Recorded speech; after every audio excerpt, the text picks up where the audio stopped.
Hi, Tony. This first portrait is looking very good. I see you're using a method that I refer to as sfumato. It looks as though you've laid gray onto the paper and you've started your drawing with an eraser, later adding more charcoal. We can see that particularly in the shirt. You know, with the second portrait, what a lovely photo. Just a captivating photo that you have here of your girlfriend's niece. Now, I feel strongly that you could get better proportion if you gridded the photo. Even just in quarters would be sufficient. And then make sure your paper is the same proportion, height to width, and also create a sort of crosshair on your paper. And that's going to help you see how big her head should be, the tilt of her head, how large the lapels are. Where her head is in relation to shoulders and how far down to go with her little jacket. One thing that might be an advantage in addition is to make a center line for the face.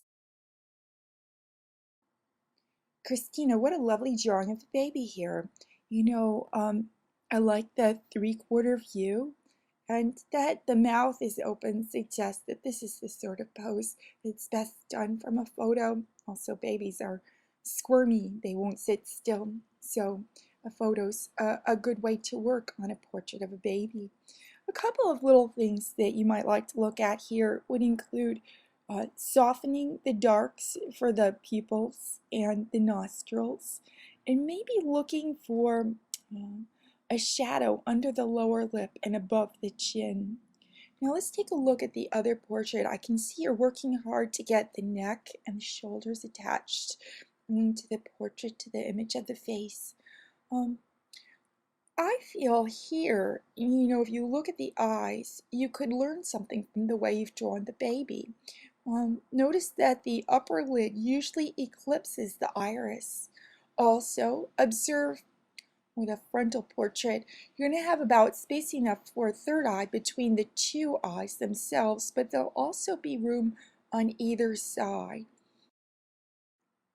Brandon, you know, here you're showing us some extreme emotion, and while the drawing isn't particularly naturalistic, it's extremely expressive. Let's take a look at the first one. You know, the teeth are very prominent. Generally, I would say downplay the teeth. However, they're playing a role here in the emotion. I would suggest looking for a shadow cast by the lips onto the teeth. Also, with both of these, there could be more modulation, more variety of values across the landscape of the face. In the second one, I love the soft look of the lashes, and there's a certain sad feeling about this, or maybe it's disappointment or dejection. However, it's very dear. I want you to work on a sort of language for the hair, and also to try to work the darker charcoal and the vine together. Tangi, it appears that you're excited about drawing portraits. These both have lovely, lively qualities. Now let's see.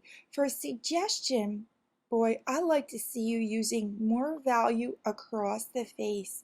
Very much getting the portrait right is about showing the cheeks, the chin, the forehead, the hollows of the eyes. All of that's described by changing value. So you want to give us a sense of the landscape of the face. When you set up your model or when you take your photo, make sure that there's dramatic lighting so that all of that's revealed. And with both of these, I'd say it would help to have a neck and suggestion of shoulders. Yeah, this is a really beautiful portrait. I like the way that you have emphasized the landscape of the face with subtle values across the page. It looks to me like this was a large drawing, and the style is reminiscent of an artist by the name of Alex Katz, K-A-T-Z. Okay, a couple of small things. I would beware of a strong outline around the eye, really studying the appearance of things, making sure that I wasn't doing that because it seemed like I ought to, but because it's what things look like. Also observe that because the eyes are set back in the hollows, there below the brow. Generally, the whites of the eyes will not look pure white. And on that note, I'd also like to attract your attention to the interior of the ear. I'm wondering whether that could be darker. Camille, you're doing really well with the placement of the features. The arrangement of the faces looks very good here with both. One matter that you can work on is what I was talking about with Tangi and what I just noted that Yale has actually put to use in hers, which is value modified across the surface of the face, showing the rise and fall of the cheeks, the hollow underneath the lower lip and above the chin, and especially say shadow underneath the chin on the throat, cast by the nose, the eyes, in a shadowy area underneath the brows and the hollow here. Teresa, this is a lovely view, however a very difficult one too, especially like the mouth, though I think it might be a little bit large. I would recommend including a neck and maybe letting your strokes become a bit more fine at the hairline and the end of the ponytail. When you photo your work, please adjust the photo in this manner. Layer, new adjustment layer, levels. Then move the arrows on either end, the black one to the edge of the black histogram shape and the white one on the right to the extreme edge over there. Hi Lisa, you've been working hard here. I wanted to offer you one big suggestion for the first portrait, which is to include a sort of arced line, a line that would be like a line of longitude on a globe. For the center line that we would use with a frontal portrait, in this case, you've got a 3/4 view, and the nose seems a little out of place. I think it could be a little lower and a little more to the right. Also, hold off on using lines and let shapes of shadow tell the story about the topography or the landscape of the face. With the portrait of the baby, I was thinking it might be a good idea to show a little shadow on the underside of the upturned nose. Also, I was thinking, a strawberry mark, how would you draw that? And I found a picture of one here by a baby's belly button and put it in grayscale so that we could think about what it looks like in black and white. Christina, this is a lovely portrait. Let's see, if I had any suggestion, maybe look at the place where the lips meet. Generally, that's the darkest line, mouth. I wonder if your eyes are halfway, if there could be more head above the eyes. I'd encourage you to work on a language for hair and consider inclusion of the color of the shirt. Lisa, I can see that you've gotten the rest of the face here to smile along with the mouth. This looks good.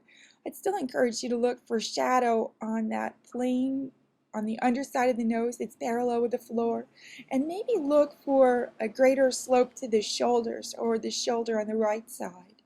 With the boy, things are looking good. One difficulty with drawing the portrait from head to waist is that usually clothes are involved. So if you look at his jacket and think about how the fabric folds at the elbow, well, I think you probably simplified that and it's not quite as convincing as it might be. However, the color looks great. Hi, Denise here too. It's good to see your drafts. I think that the drawing's looking pretty good. I would check the shoulder with the girl on the left.